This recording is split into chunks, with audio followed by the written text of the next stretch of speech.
ദേവാസ്തവിളിയിൽ തിരിച്ചുവരവിന്റെ പാതയിൽ Kumbalangi Saint Joseph പള്ളി. അന്യം നിന്നുകൊണ്ടിരിക്കുന്ന പൗരാണിക ക്രൈസ്തവ ആചാരങ്ങളിലൊന്നായ ദേവാസ്തവിളി കുമ്പളങ്ങി സെന്റ് ജോസഫ് പള്ളിയിൽ നടന്നു. 16-ാം നൂറ്റാണ്ട് മുതൽ കേരളത്തിന്റെ തീരദേശങ്ങളിൽ സജീവമായി നിലനിന്നിരുന്നതും പിന്നീട് ഇല്ലാതാവുകയും ചെയ്ത കലയാണ് ദേവാസ്തവിളി.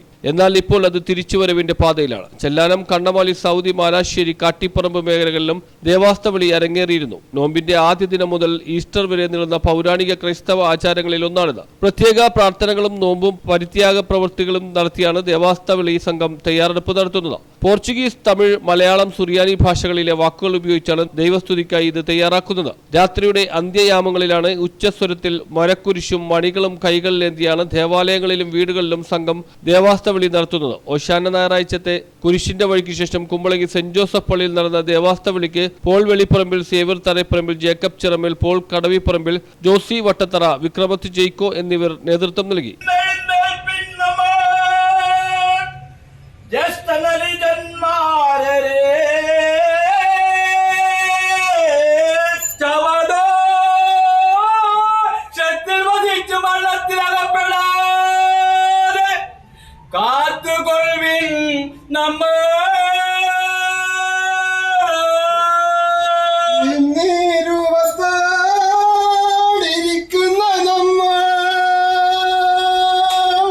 അടുത്ത നാളൊരു കബറിനകത്തിലാകിലുമേ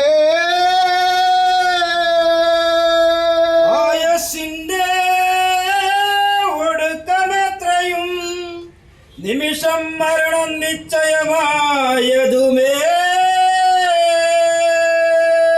നമുക്കെന്നേക്കുമുള്ള സ്ഥലം രണ്ടെന്നറിഞ്ഞാലുമേ